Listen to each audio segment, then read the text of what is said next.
She creates noise. She creates noise. She's moving through the world with a powerful voice. She creates noise. She creates. She creates noise. She creates noise. Hi, you're listening to Sarah Nagurney, and welcome to She Creates Noise, a new podcast spotlighting women who power the music industry, coming to you from New York City. Now, if you don't know me yet, here's a little background. I'm a songwriter, producer, manager, educator, and mentor. I've written platinum-selling songs, had tracks on Grammy-nominated records, and released music on both major and independent labels. I've been a jazz singer, a jingle singer, toured with big bands, and became a pop artist, and I performed at festivals across the US, Europe, and Asia. These days, I focus on writing with and developing young talent. In the coming weeks, I'll be pulling back the curtain on the music industry's female changemakers. Some are close friends, others I'm just getting to know, but all have reshaped the business in profound ways. My goal here is to help listeners better understand how the music business really works, and just how instrumental women behind the scenes have been. You'll hear from both sides of the desk: artists, producers, managers, label executives, lawyers, women making things happen, often without the spotlight on them. Thank you for joining me on this journey. Now let's dive in. Today we're talking to someone who's truly a powerhouse in the music industry. My dear friend Samantha Cox, Vice President of Creative New York at BMI. Sam is one of the most supportive, knowledgeable, and genuinely generous people I've met in the business. A few years ago, I made the decision to leave ASCAP, an amazing organization in its own right. But I moved over to BMI because I wanted to work more closely with Sam. That's how impactful she is. The care, insight, and advocacy she gives to organizations, artists, and songwriters is unmatched. What's even more impressive is how she manages to accomplish so much. She's only one person, but somehow it feels like there's five of her. If you're not familiar with BMI, don't worry. Sam's going to break it all down in this episode. In short, BMI is what's known as a PRO, a performance rights organization. They play a critical role in making sure that songwriters, composers, and music publishers get paid when their music is played publicly. So, if you're an up-and-coming artist, a seasoned songwriter, or just curious about the business side of music, this is an episode you don't want to miss. Welcome, Sam Cox. I'm trying to think of how long I've known you, and maybe we shouldn't say, but it's been a while. I've known you through, different offices and many artists that I've worked with and many artists you've introduced me to, and it's a pleasure to have you on. I just want to talk a little bit about your journey and what inspired you to pursue a career in the music industry, and how did you come to find your current role? Thank you so much, Sarah. I love what you're doing here. It's been great to know you all these years. It's been incredible working with you. Yeah, let me tell you a little bit about how I got started in the music industry. I think like many people, they always wonder, how do you get into the music industry? I think it's like, you sort of feel like it's this closed door. And to this day, I feel so lucky, and of course you have to put yourself in the right place at the right time.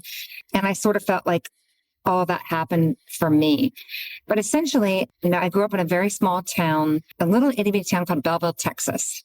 I had about 300 people in my high school. And when I graduated from high school in 1988, I thought I was going to go to college and be a teacher. My mom was a teacher.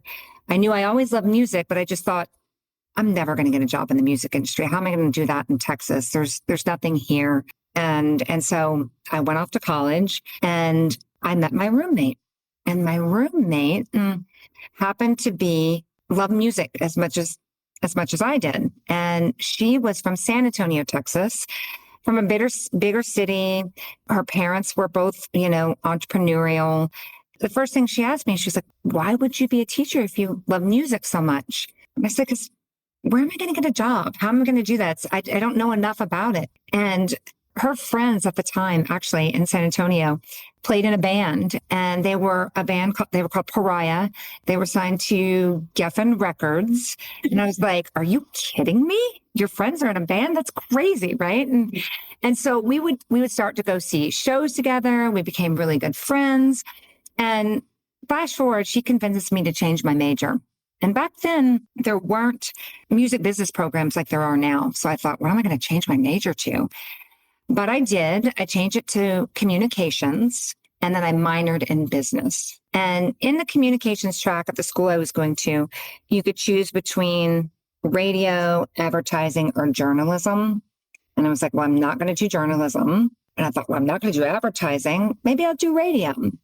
Well, then when I found out I had to be on air, I was like, no way, I'm not doing that. And so I ended up doing advertising. And I interned at an advertising agency in Texas, in Austin, Texas, called GSD&M. And then from there, I interned at a radio station, which was the most fun I've ever had. Everyone there was so incredibly nice. And I learned so much at both my internships, right?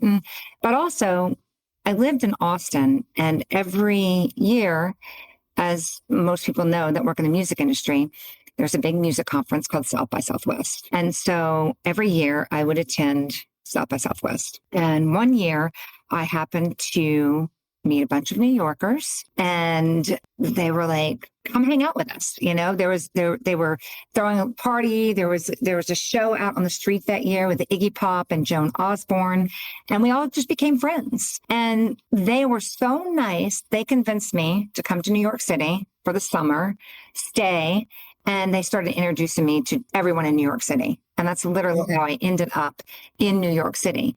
I think my mom was completely shocked. She always thought I would live in Texas. And all of a sudden, the small town girl is like moving to New York City. And luckily I was like young and naive. And I was like, yeah, let's do it. And I just went, you know.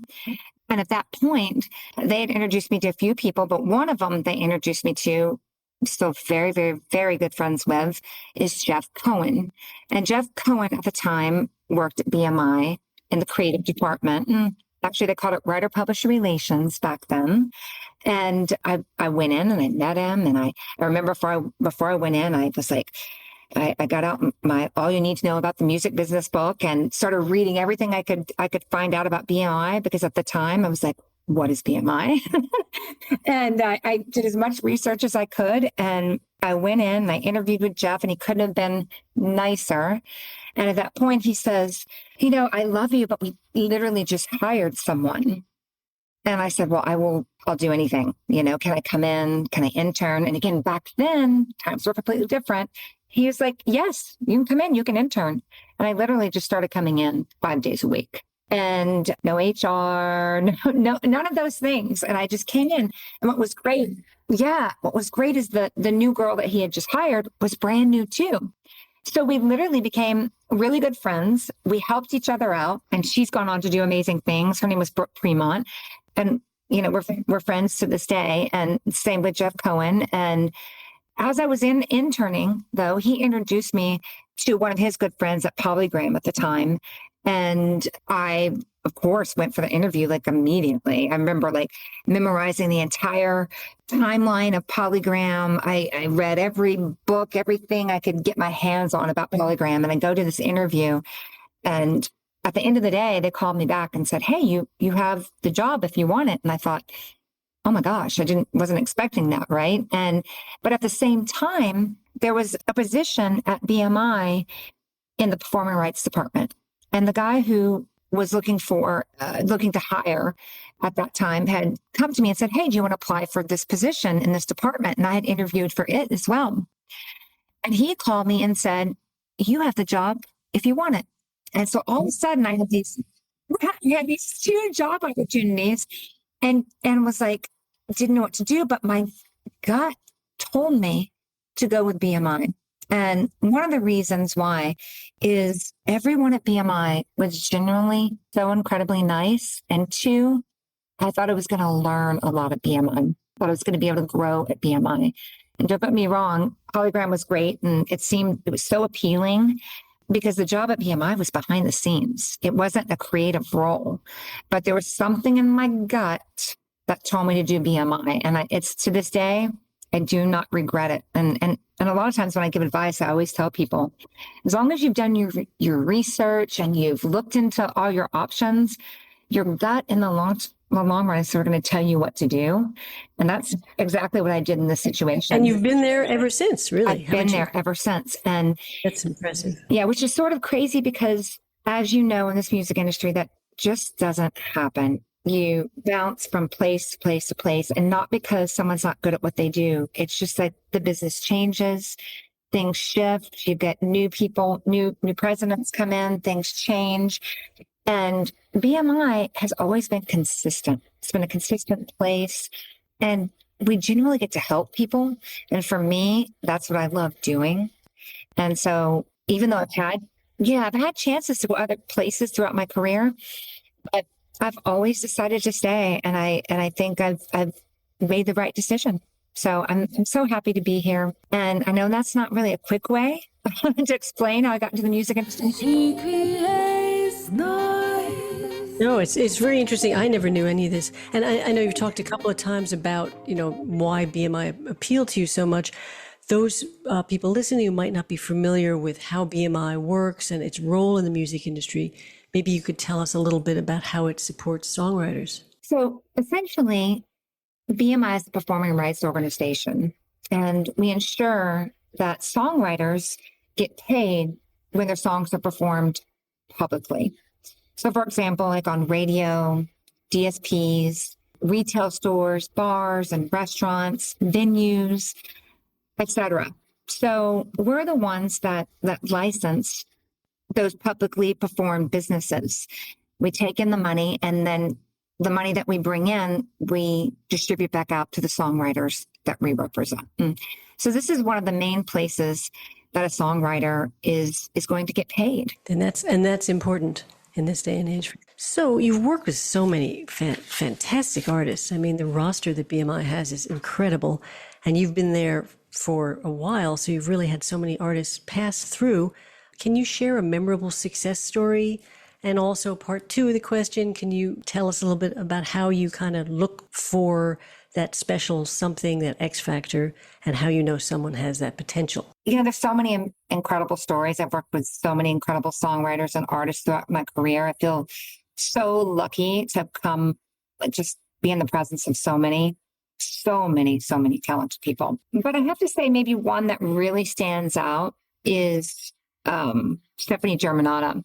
I happened to meet her I think she was probably about 17. A good friend of mine at the time was working at the Songwriters Hall of Fame. And he called me up and he said, there's this girl you have to meet. She's absolutely incredible.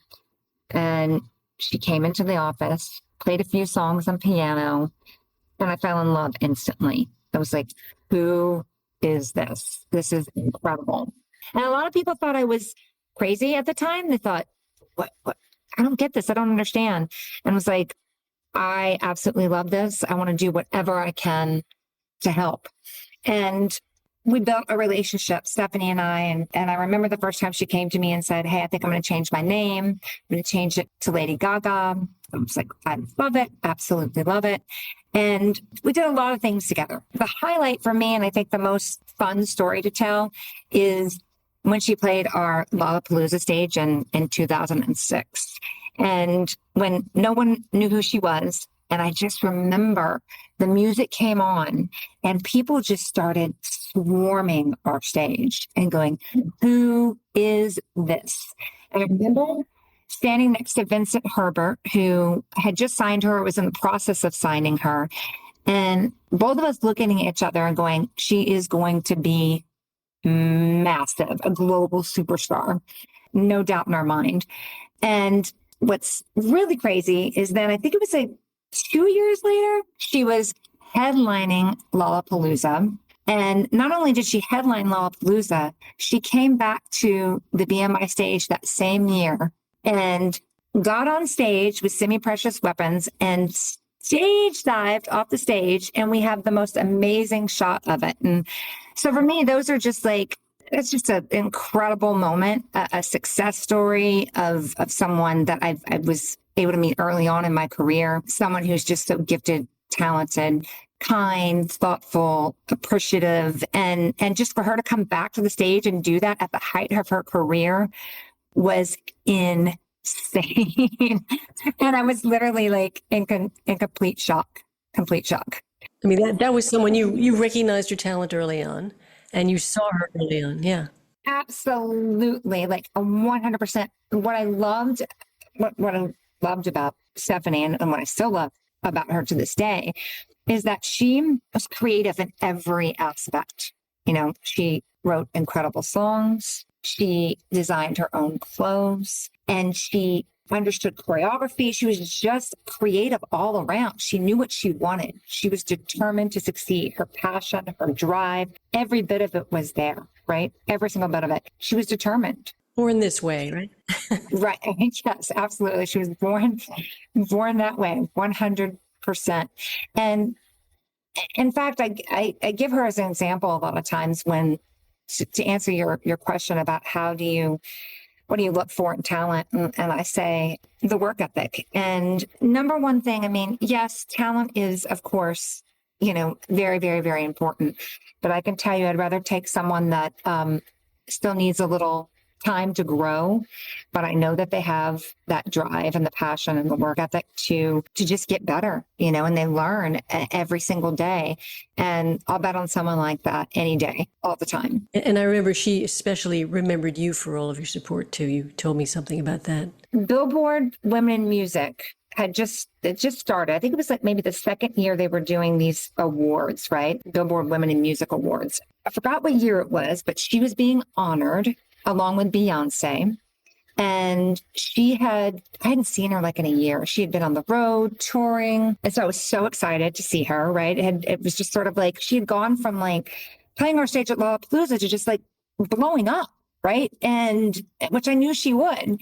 And so as soon as I got there, of course, I went and found her and I said hi to her and her parents and gave her a big hug. And it was just so nice to see her. And then I sat back down at my table and the awards happened. And she got up there and talked about her career and thanked so many people that had helped her throughout her career and ended up thanking me as well. And to be honest, it was like, I was so shocked. I did not know what to do. It was like I was famous for 10 minutes in the room and everyone just sort of turned their head. And I said, wow, this is what it must be like to be famous, right? For at least 10 minutes.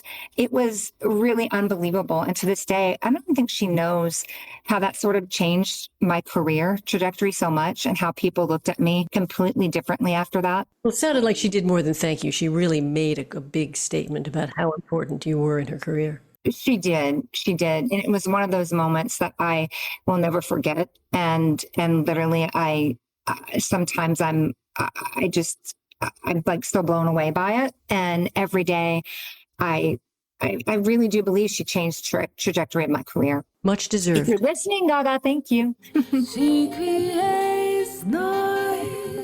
Great. Well, that's fantastic. Now, I know that you and I have talked about this, the importance of collaboration, because we know artists that like to write by themselves. We know artists who never like to write by themselves. But how important do you think collaboration is in songwriting, and how does BMI foster opportunities for them to connect? A lot of people can write songs on their own, and I think they can be great at writing songs on their own. But what I will say is when you collaborate, there's more opportunity. As a young songwriter, sitting in the position that I sit in at BMI, I tend to meet people very early on in the career. When they're first starting, they don't have a lot of connections. And so we at BMI and myself, we tend to be the conduit for connections, right, into the music industry. And you can write a song by yourself, which is great. But when you collaborate with other people, you're giving yourself more opportunity to reach more people, which is why I always encourage collaboration. One of the main reasons. The other reason is because you may learn something that you never thought of before, right? And maybe you don't like the song you wrote at that moment with that person, but maybe you learn something from that songwriting session that you take into a new session, right? So there's a lot of great reasons for collaborating, but those are two of my most favorite. And really, it's like, when you write with, say, 3 or 4 people, maybe you're not published yet, but the other 2 people are published. and they're going and playing the song that the three of you wrote to their publisher. And the publisher's going, wait, who did you co-write that with? Oh, wait, I don't know that person. I need to meet that person. So it's like this natural way of meeting publishers or meeting people in the industry without having it be forced. You know, if your name starts to come up in more conversations, everyone starts to go, wait, who is that person? It's basically networking is what it is at the end of the day. So I think it's so important to have an open mind, as hard as it is as a creative to collaborate sometimes. Collaborating can really change your career and move you in a direction that you could never imagine, you know, where it could take you. And also, if there's 4 people in the room, if you don't want to release the song, maybe somebody else who's in the room wants to release the song. Absolutely. There was a time when I'd hooked a songwriting session up. I won't name names, right? But it was a really good session. A couple of writers that were still, you know, on the rise. They hadn't had real major things happen yet, but they were all really, really talented. Things were happening. People wanted to work with them. They came out writing an incredible song, and it was supposed to be for this artist that was in the room. And the artist was so excited about it and loved it. But then the producer who was on the song had played it for a friend of his at a label. And the guy at the label said, oh my gosh, this would be amazing for this artist that I have. And it was a big artist, a very big artist. And the young up and coming artist that had written the song that was so excited to release it was so disappointed, right? Like very disappointed. Like this is her song. She was so excited. It was going to be a great song for her to release. But at the end of the day, the bigger artist released it, and it changed the younger artist's career. It really spawned her career at that point and changed the whole direction of her career. And she has become a huge artist since then. So again, being open-minded, as hard as it might be, and knowing sort of where you are in your career and knowing what kind of leverage you have. I always say leverage is the name of the game, and knowing when to sort of fight your battles and when to sort of go, okay, let's go ahead and try this thing and see what happens, right? See where it leads me. We've got a Benson Boone or someone like that who wants to do your song. Go, let it go. Let him do it. Yeah, let him do it. Yeah. Actually, if I could ask you, it's just if off the top of your head, can you mention a few names of people who've passed through your office and you've watched develop other than Lady Gaga? Kesha, to Halsey, to ex-ambassadors, to... Oh my gosh, I feel bad because I know I'm leaving so many people out. Like when you just think about, those are all artists, but songwriters, when I think about songwriters, I think about, you know, I was just at our BMI Pop Awards in Los Angeles, and seeing Jesse Fink win an award this year for stargazing blew my mind, because you know, I've known him for a very long time when he was at Penn and he had his band Heydays. Heydays at the time had signed to Universal. The band sort of split and broke up, but then he continued to write, and he just had, you know, one of the biggest songs of last year. And so to see him go on to doing what he's doing right now is just amazing. And there's countless stories like that, but that's on my mind because, you know, Kim Film Awards where he won an award. And then we also honored him with a #1 award, him along with another BMI songwriter, Peter Finn, who I absolutely love and adore as well. Just a great moment to see someone that you've known for so long really just rise to the top. She creates noise. I wonder if you could, I know we've talked a little bit about this, but maybe offer some advice to aspiring songwriters, practical steps. I know we talked about collaboration, how to protect their work, how to avoid common mistakes. Is there anything that comes to mind? Sure, yeah. And going back just on the collaborating part a little bit, one of the things that BMI does is, and this is really goes to answer your question right now too, is we do something called speed dating for songwriters. It's exactly what it sounds like. We take 4 top liners, 4 producers, and 4 artists, and we really curate these, right? And work with my team here in New York. And we don't just do it here in New York, we do it in our other offices as well. What we do is we bring those 12 people together. What we hope at the end of the day is they become friends, they build community, they grow together in the industry, and that they find collaborators that they can work with throughout their career. Yeah, it's just a great place. Again, it goes back to like at BMI, we're here to help the young new songwriter, right? And that's just one of the ways we do it. I think about, when Andrew Seltzer met Maggie Rogers in speed dating, and I think her third single that came out was something that they had written together in speed dating, right? And so there's people that have become partners together, like production duos together, right? And gone on to do great things. So it's just it's a great way to, again, to network, meet the right people in the music industry, and use BMI as your support system, right? That's what we're here for. So that's just one way. So basically, registering with your PRO and getting to know the creative people on your team at your PRO. I would say the MLC is another great place. Sound exchange, those are all things that you need to do as a beginning songwriter to make sure that you get paid. I always tell people, if they want to, those are like ways to protect their works, but another way to protect anything you do is just don't sign anything, not until you actually talk to someone that either works in the business or you find an attorney to talk to. I would say if someone really wants to work with you, they're going to be fine with you speaking to an attorney or speaking to someone like myself or others that work in the music industry, so that you can get advice and solid advice and good information before you sign anything with anyone whatsoever. If someone says you don't need a lawyer, don't work with that person. Right.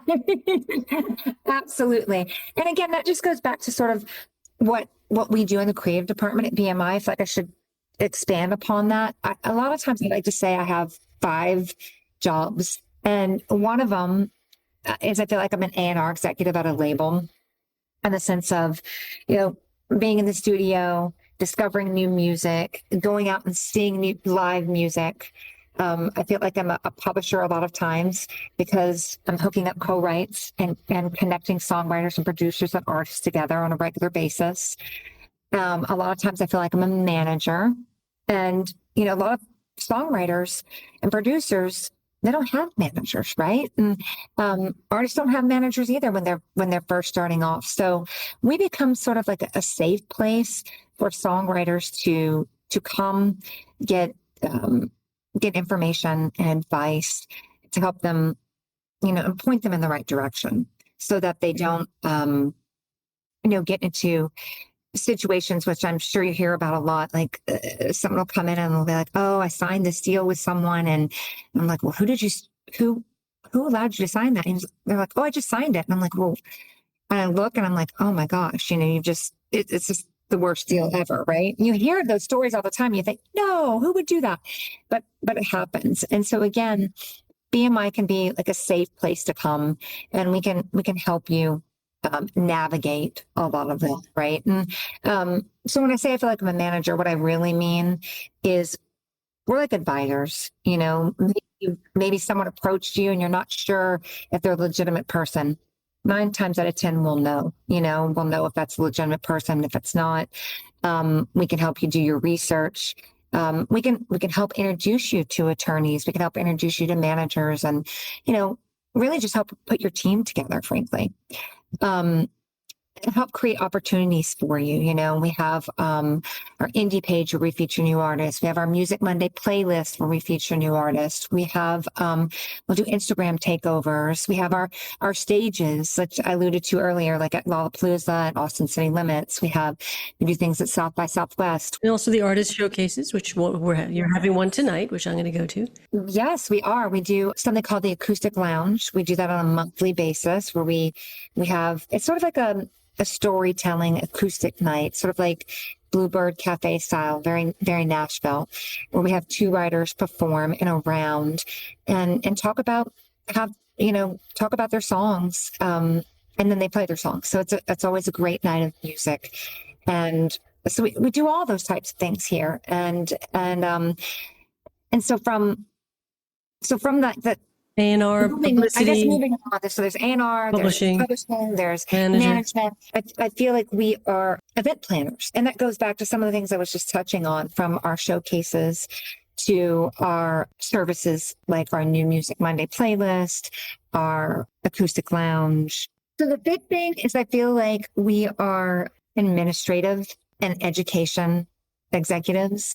And what I mean by that is, from an administrative standpoint, we want to make sure that a writer gets signed up with BMI, they get their publishing company set up, they get their works registered, they're signed up for BMI Live. All of these really, really important things, because if those things don't get done, you're not going to get paid, right? And that's our main goal, is to make sure that you get paid your performing rights royalties when your songs are played on radio, TV, DSPs, and live performances. So we want to help you get all that set up and explain to you what it all means as well, right? And so we also speak on panels a lot. We speak at conferences. We educate the community at large about what we do at BMI. So that's, believe it or not, a quick way to explain what we do. It's amazing. That's the way I sort of like to explain it. I like you have 5 jobs. This is why you're one of the busiest people in the world. She creates noise. It's amazing what you guys do, and you're incredibly helpful and always a resource. I mean, I whenever possible, when you have the time, I love sitting down with you and getting some ideas about what I'm working on and who I'm working with. And you've always got so many suggestions and ideas of who I should talk to or whatever. And it's an incredible resource. You are an incredible resource. We love doing it. We love doing it. It's so much fun, because when you make those connections and then you see people go on to succeed in those connections, it's rewarding, right? And it's sort of what keeps you going, and it makes you go, okay, we are valuable, and we do provide a service. And so thank you for that. Yes, I'm always impressed with what you do.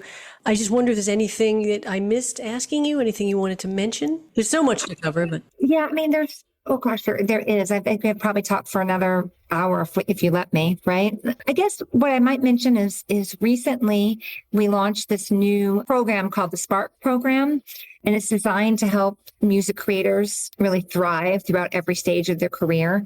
It's where we offer exclusive deals and special discounts on different types of things, like in career development, lifestyle and well-being, and education, things like that. So there's discounts for like BandLab or Berkeley Online or Cosigned or Disco, Makers. And that's on the website, the BMI website? Okay. Yeah, on our website. Right. And I'm just excited about it because we just launched it, really.